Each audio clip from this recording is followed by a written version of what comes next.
सारे मीठे बच्चे, एक बाप ही है जिसकी अपरम अपार महिमा।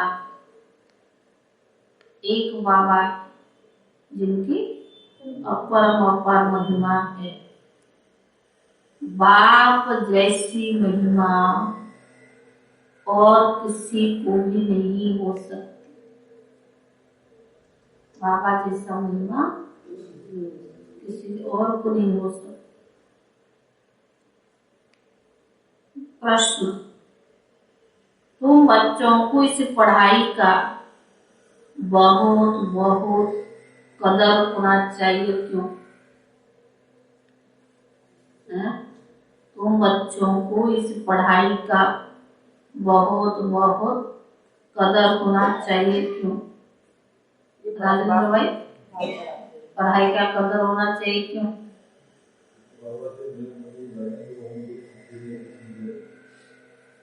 मनोज भाई, स्वयं भगवान पढ़ा।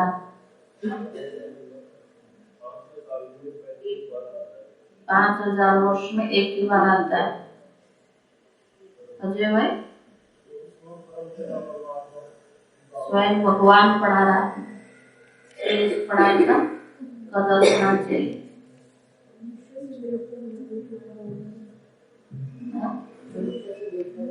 मनुष्य से देवता बना रहा है। बाबा का दुनिया में तो पढ़ाई बहुत पढ़ाते हैं, अनेक पढ़ाई है और उसमें डिग्रियां भी मिलती है। यहाँ तो सतयुग में मिलेगा ना, जो भी अगले जन्म की है, फिर भी इस पढ़ाई का कदर क्यों होनी चाहिए? लोग विदेश में पढ़ने जाते हैं। हाँ, बाबा जी का वहाँ से पढ़ के आया हूँ। यहाँ खुद भगवान पता नहीं कितनी दूर से विदेश से ये इतनी दूर से कोई पढ़ाने आए भगवान, और इसका कदर न करो, पढ़ाई मिस करते रहो। उत्तर है क्योंकि सारे कल्प में एक ही बार बाप परम धाम से पढ़ाने के लिए आते हैं।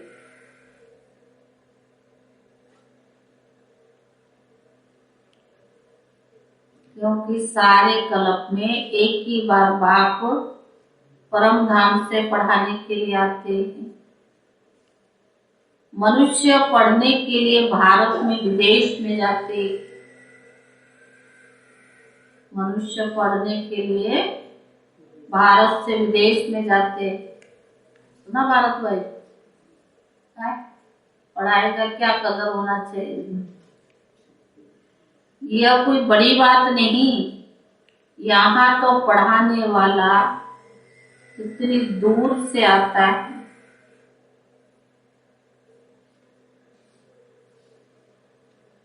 तो बच्चों को पढ़ाई का बहुत कदर होना चाहिए। बच्चों को पढ़ाई का बहुत कदर होना चाहिए। थोड़ी दिक्कत भी हो तो भी हट जाने। ऐसे तो बाबा ने सब जगह आजकल नजदीक नजदीक, कोई दिक्कत नहीं है। पहले लोग बहुत दूर दूर तक जाते थे। बाबा ने कहा कोई दिक्कत भी हो तो भी हट जाने की। तुम्हारे स्कूल गली गली में बननी चाहिए, नहीं तो इतने सब पढ़ेंगे कैसे? बाबा का परिचय तो सबको मिलना है जरूर।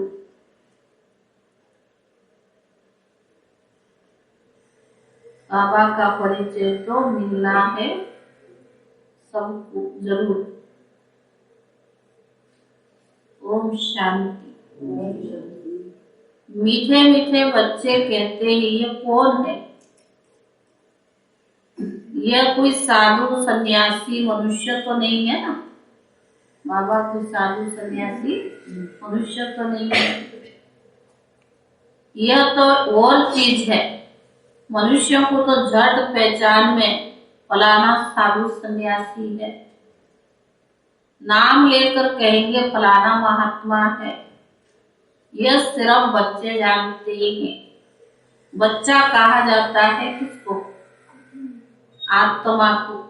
आत्मा ही सब जानती है, शरीर नहीं। आत्मा ही कहते हैं कि फलाना अर्गांश द्वारा जानती है।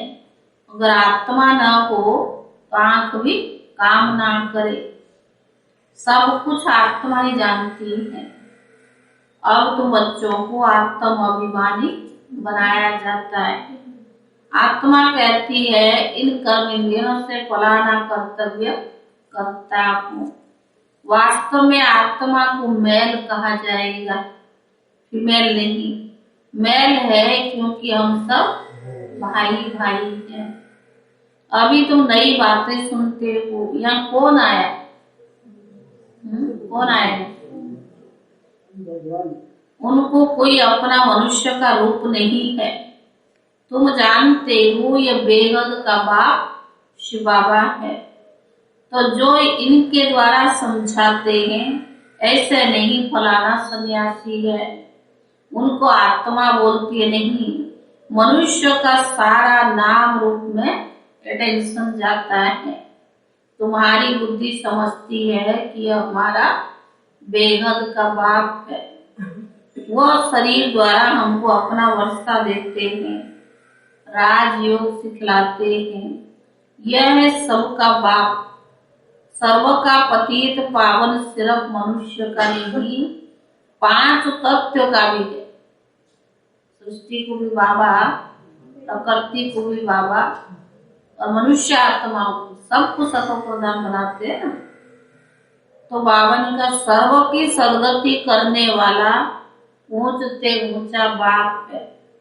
मनुष्य सृष्टि में महिमा करने लायक है तो एक बाप दूसरा नहीं। बाबा ने कहा कि अगर ये महिमा योग्य है तो कौन है? एक शिव बाबा है, कोई मनुष्य नहीं। ना ब्रह्मा विष्णु की महिमा भी कर सकते हैं। उनका बर्थडे मनाकर क्या करेंगे? लक्ष्मी नारायण जिसका कंबाइंड विष्णु है, अभी वो कहाँ है? लक्ष्मी नारायण पुनर्जन्म लेते लेते अभी अंतिम जन्म में है। फिर शिव बाबा लायक बना रहे हैं।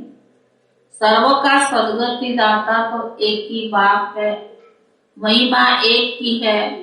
उस पतित पावन बिगड़ देखो सृष्टि का क्या हाल हो गया है। कृष्ण को भक्तों से पूछो राधे कहाँ है तो कहेंगे सर्वव्यापी है। राधे के पुजारी कहेंगे राधे ही राधे है। हनुमान के पुजारी कहेंगे जिधर देखो हनुमान ही हनुमान है। परंतु नहीं, बाप अपनी महिमा तो नहीं करेंगे ना, अपने पाठ में सिद्ध करते। बाबा सिर्फ महिमा नहीं करता अपना, लेकिन अपने पाठ के द्वारा सिद्ध करते हैं और कोई की महिमा नहीं गाई जा सकती। लक्ष्मी नारायण की राजाई करते हैं। छोटे पद में वो राधे कृष्ण है। वह तो प्रारब्ध है ना, पुरुषार्थ यहाँ करना पड़े ना। प्रारब्ध लक्ष्मी नारायण पद को प्राप्त करना, तो उनकी महिमा क्या करेंगे? आज बाबा ने कहा जो बाबा की महिमा है किसी आत्मा की महिमा नहीं हो सकती। ब्रह्मा की भी महिमा नहीं, विष्णु की भी महिमा नहीं। महिमा तो एक ही की है। उनको ही पतित पावन कहा जाता है। अभी तुम बच्चे जानते हो विष्णु कौन है? विष्णु को स्वदर्शन चक्कर सूक्ष्म क्यों दिखाते? मनुष्य को तो जास्ती भुजा होती नहीं। सूक्ष्म में 4 भुजाएं दिखाई है प्रवृत्ति मार्ग को सिद्ध करने के लिए। 4 भुजा में क्यों दिए गए हैं? मनुष्य का थोड़ा होता है, लक्ष्मी नारायण का कंबाइंड रूप है, गृहस्थी है ना। तो बाबा ने कहा इसलिए दिखाई है। बाबा कहते मीठे मीठे बच्चे, अब तुम जान गए हो कि 84 जन्म हम कैसे लेते हैं। तुम्हारा ग्रस्त व्यवहार पवित्र था। मंदिरों में जाकर गाते थे ना, सर्वगुण संपन्न तुम माता पिता हम बालक थे। अब ये महिमा फिर रॉन्ग हो जाती है। ये महिमा सिर्फ एक की है, देवताओं की नहीं। जो कुछ महिमा है वो एक की है, वह है परम पिता परमात्मा, परम धाम, परम बाप, परम टीचर, परम सदगुरु। सब जगह पे क्या लगेगी? परम लगेगी। तो बावन का परम सतगुरु अकाल कहते हैं ना, उनको याद करते हैं, वही अकाल मूर्त है। शिव बाबा को बैल पर दिखाते हैं, वह फिर अकाल तख्त दिखाते हैं। अब ये कोई को पता नहीं कि शिव बाबा क्या है। तो बावन का मंदिर में जो रखते हैं उनका अंश है, वह तो ज्ञान सागर पतित पावन है। उनको मनुष्य का तन चाहिए ना, तो तुम अच्छे जानते हो कि उनका तन ये ब्रह्मा ही है। धर्म स्थापन की क्या महिमा है, धर्म स्थापकों की क्या महिमा। बाबा तो धर्म भी और राज्य भी दोनों स्थापन करते हैं, उसके आगे धर्म स्थापकों की क्या महिमा है। वह तो सिर्फ आकर अपना धर्म स्थापन करते हैं, वह कोई जीवन मुक्ति नहीं देते। मनुष्य कहते मोक्ष मिले, फिर आए ही नहीं। वो धर्म स्थापक तो अपने धर्म वालों को नीचे ले आने की निमित्त बनते हैं। उनका तो आना अपना धर्म स्थापन कर, वो उनका ड्रामा में पार्ट है। जो भी आते हैं उनको पुनर्जन्म तो लेना ही है, ये तो स्थापना बाप करते हैं ना। वह सबका पतित पावन है और कोई पावन नहीं बनाते हैं। वो तो आते हैं अपना अपना पाठ बजाने, सतो रजो तमो में आना ही है। उन्होंने धर्म स्थापन किया, बस जो शिक्षा ली फिर उसके शास्त्र बने। जो धर्म स्थापन करते हैं उनको फिर पालना भी जरूर करनी है, वापिस कोई भी जानता नहीं। सभी इस समय भिन्न भिन्न नाम रूप में यहाँ पतित दुनिया में है। पहले नंबर में लक्ष्मी नारायण देखो, वह भी अब यहाँ है। प्रजापिता ब्रह्मा द्वारा ब्राह्मण रचते हैं, फिर वही राधे जाकर कृष्ण बने। राधे कृष्ण है नहीं, जो अभी है वही जाकर राधे कृष्ण बने। जब तक शिव बाबा न आए तब तक कोई भी पावन बना न सके। बलिहारी ब्रह्मा की नहीं, शिव बाबा की है, उनकी ही महिमा है। कहते भी है शिवाय नमः, तुम मात पिता हम बालक तेरे। तो बावन का सब उनको याद करते हैं ना। सबसे जास्ती महिमा किसकी? शिव बाबा की है। पुकारते भी है ओ गॉड फादर, बाप को पुकारते हैं ना। सबसे जास्ती उस बाबा की ही महिमा आज बाबा ने बार बार कहा।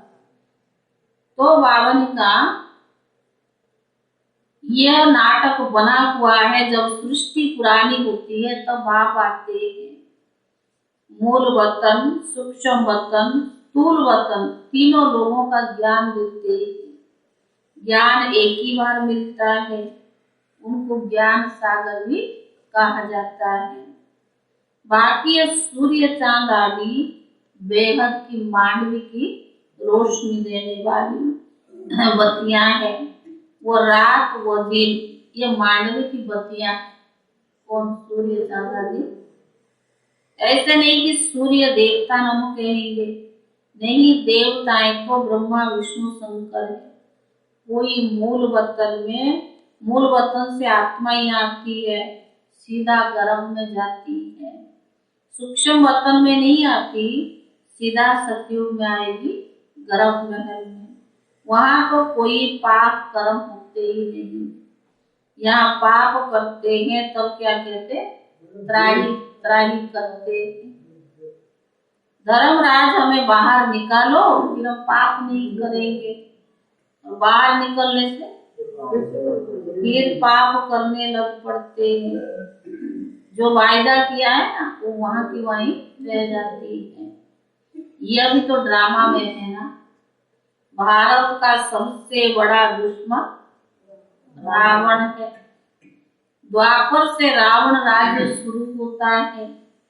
द्वापर में ही देवी देवताएं वाम मार्ग में जाते हैं। उन्हों का फिर मंदिर है। पुरी में देखो कैसा मंदिर बना हुआ, देखा ना जगन्नाथ देखा है?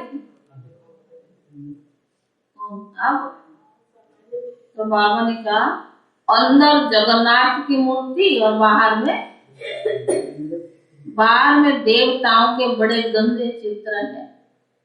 ऐसे ऐसे चित्र मंदिर में होनी नहीं चाहिए। तुम तो अभी श्रीमत पर श्रेष्ठ बनने का पुरुषार्थ कर रही हो।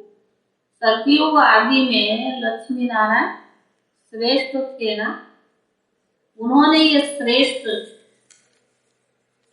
पद कैसे पाया?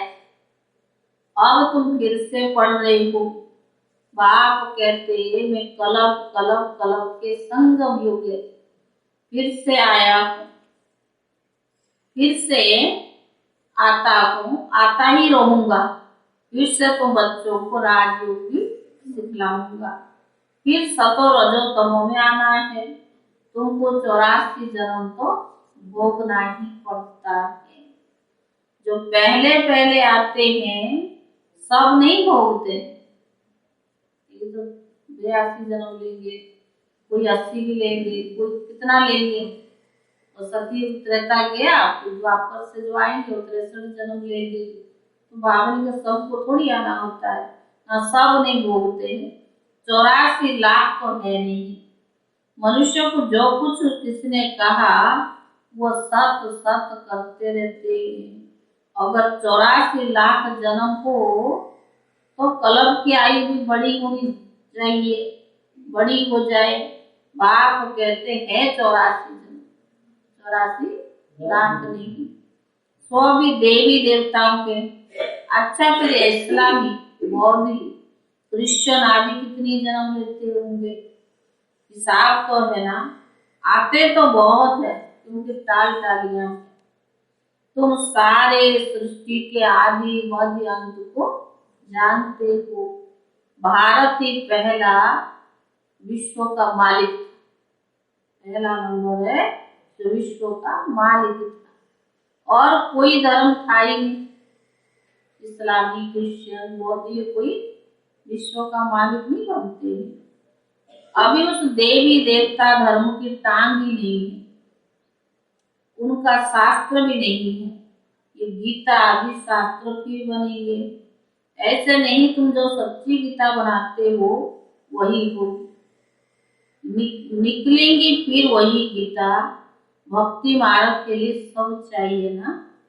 ब्रह्मा द्वारा समझाते हैं बच्चों को, और बराबर ब्रह्मा द्वारा भगवान की प्राप्ति होती है। बाबा कहते ये सब भक्ति मार्ग। मेरी प्राप्ति तब होती है, बाबा की प्राप्ति कब होती है? जब बाबा धरती पर आते हैं। हाँ, जब मैं यहाँ आता हूँ, यानी भारत में। भारत ही अविनाशी खंड है। भारत ही कितना साहूकार था।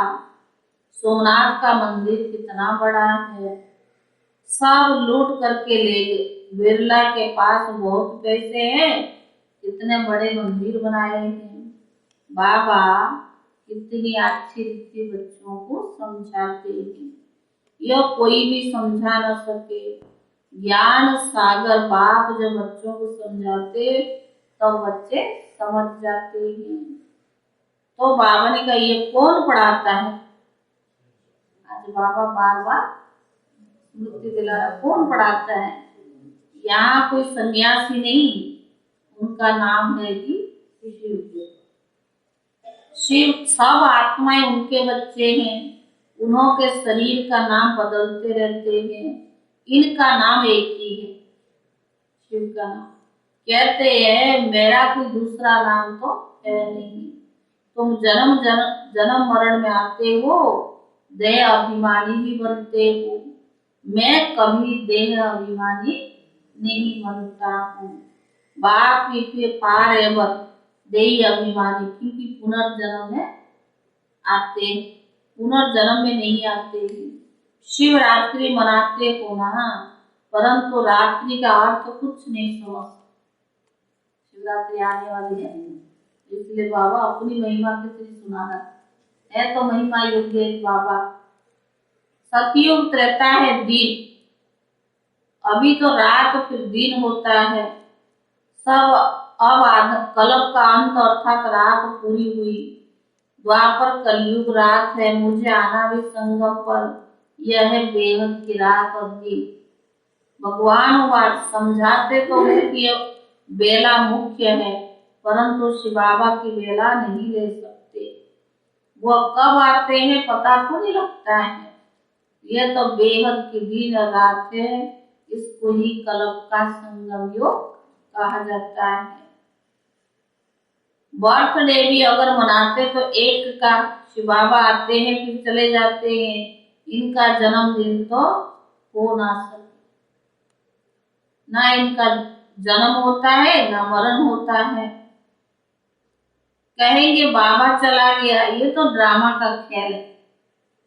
बाहर बैठ समझाते गाते भी ये रास्ता में चले, एक ब्राह्मण फंस गया। कौन ब्राह्मण? इस बाबा को थोड़ी पता था, अचानक प्रवेश हो गई। पहले थोड़ी मालूम था, धीरे धीरे मालूम पड़ता है कि बाबा का काम है। इस ज्ञान यज्ञ से विनाश ज्वाला प्रज्वलित होनी है। बेहद के यज्ञ में बेहद की सामग्री स्वाहा होनी है। बेहद का बाप का यज्ञ है, इनके बाद कोई यज्ञ नहीं रचा जाए। दुनिया में यज्ञ रचते 8 दिन 10 दिन 11 दिन ऐसा कुछ होता है उनका दिन, 1 महीना ज्यादा से। और ये बाबा का बेहद का यज्ञ है। भक्ति मार्गी खलास हो जाता है। यह नॉलेज बुद्धि में रहनी चाहिए। पढ़ाई पढ़ने के लिए आना पड़े। अच्छा थोड़ी कोई दिक्कत या तकलीफ होती है तो पढ़ने के लिए मनुष्य भारत से लंदन अमेरिका जाते हैं। बाबा इतना तकलीफ थोड़ी देता है। फिर हम कितने ढीले हैं, टाइम पर क्लास में आते हैं। आज उठा कौन आता? मुरली से आधा घंटा पहले, 15 मिनट पहले, 10 मिनट पहले नहीं। टाइम पर, टाइम बिफोर आएंगे, टाइम के बाद आएंगे, बिफोर नहीं आएंगे। आते हो? बहुत कम आते। क्या विचार काजल? बिफोर आते हो या बाद में आते हो? टाइम पर आना चाहिए ना। मुरली का आज बाबा का मुरली का कितना कदर होनी चाहिए। कपिल भाई कितने बजे आए? हाँ भारत भाई कितने बजे आए? कपिल तो आया, कपिल भारत आया, 2 भारत बैठे आगे पीछे। हाँ कितने बजे आते हो राकेश भाई? तो बात हुई, मुरली चलेगी तब गेट पे घुसे तो टाइम से पहले आना चाहिए ना। तो बाबा ने कहा बेहद का बाप यज्ञ है। तो बाबा ने कहा लोग पढ़ने के लिए लंदन और अमेरिका जाते हैं। यह क्या? बाबा कहते मैं तो कलप के संगम युगे परम धाम से पढ़ाने के लिए आता हूँ। तो बच्चों को पढ़ाई का कितना कदर होना चाहिए। हाँ? पढ़ाई के लिए बाबा कहाँ से आता है? पढ़ाने के लिए परम धाम से आता है। और बच्चे पढ़ने के लिए लंदन अमेरिका जाते हैं। आगे चलकर तुम्हारे स्कूल गली गली में बनेंगे, नहीं तो सब पढ़ेंगे कैसे? बाबा का परिचय सबको मिलना चाहिए। बाप को जरूर जाने, अंत में सब बाबा को जरूर जाने। अच्छा मीठे मीठे सिकीले दे बच्चों प्रति माता पिता बाप दादा का याद प्यार और गुड मॉर्निंग रूहानी बाप की रूहानी बच्चों को नमस्ते। रूहानी बच्चों की तरफ से रूहानी बाप दादा को याद प्यार और नमस्ते।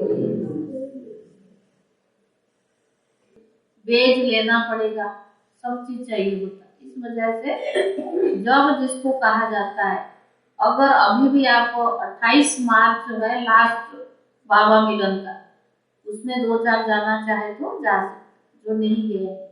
बाकी मानसरोवर में भट्टियां होगी, आप जून में दिल्ली वालों की भी भट्टी है स्टूडेंट्स का, वो जून में 31 जून को है, वो शांति वन में है। उसमें सिर्फ उन्होंने 3000 में 5000 लोगों को दिया है पूरी दिल्ली का, तो वो देंगे जितना भी देंगे। अभी तो उन्होंने खाली बताया है लेकिन संख्या नहीं दी है, उसमें भी जा सकते। लेकिन मानसरोवर में मनमोही वन में सब जगह भक्ति चलता है, वहां भी जा सकते हैं जिसको जाना है। ज्ञान सरोवर में भक्ति अप्रैल के बाद होगी, वो भी 10 लोग दे सकते, वो अलग अलग चीज होता है ना। धारणा के लिए मुख्य सार है, पहला है श्रीमत पर सदा श्रेष्ठ बनने का पुरुषार्थ करना है। श्रीमत पर सदा श्रेष्ठ बनने का पुरुषार्थ करना है। पढ़ाई के लिए बहाना नहीं देना है। पढ़ाई के लिए बहाना नहीं देना है। पढ़ाई पढ़नी जरूर है। पढ़ाई पढ़नी जरूर है। दूसरा, जैसे आदि में पवित्र गृहस्थ आश्रम था, ऐसे अभी अपना पवित्र गृहस्थ आश्रम बनाना है। जैसे आदि में गृहस्थ आश्रम था, ऐसे अभी अपना पवित्र गृहस्थ आश्रम बनाना है। बलिहारी एक बाप की है, उसका ही गुणगान करना है। बलिहारी एक बाप की है, उसका ही गुणगान करना है। वरदान, हर खजाने को स्व प्रति और सर्वों के प्रति कार्य में लगाने वाले अनुभवी मूर्त भव। वरदान है, हर खजाने को स्व प्रति और सर्व के प्रति कार्य में लगाने वाले अनुभवी मूर्त भव।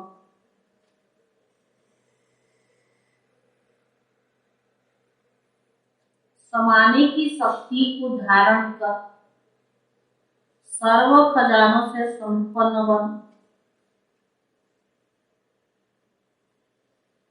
समाने की शक्ति को धारण कर सर्व खजानों से संपन्न बन।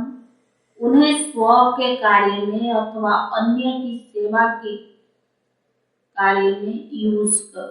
स्व के कार्य में अथवा अन्य की सेवा के कार्य में यूज करो। खजानों को यूज करने से अनुभवी मूर्त बनते जाएंगे। खजाने को यूज करने से अनुभवी मूर्त बनते जाएंगे।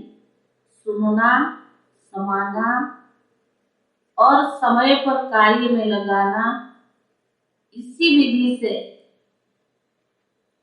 अनुभव की अथॉरिटी बन सकते हो। सुनना, समाना और हर समय पर कार्य में लगाना, इसी विधि से अनुभव की अथॉरिटी बन सकते हो। जैसे सुनना अच्छा लगता है, पॉइंट बड़ी अच्छी शक्तिशाली है, ऐसे उससे यूज करके शक्तिशाली विजयी बन जाओ। जैसे सुनना अच्छा लगता है, पॉइंट बड़ी अच्छी शक्तिशाली है, ऐसे उससे यूज करके शक्तिशाली विजयी बन जाओ, तब कहेंगे अनुभवी मूर्त। स्लोगन, गुणवान उससे कहा जाता है जो ग्लानि करने वालों को भी गुणमाला पहना। पता चले। गुणवान किससे कहा जाता है? प्रैक्टिकल बात है ना। गुणवान उससे कहा जाता है जो ग्लानि करने वालों को भी गुणमाला पहनाते चले। ओम शांति। आओ फिर मनोज भाई आएंगे, आप पहले सुना दो, फिर कल दोनों भाई सुनाएंगे।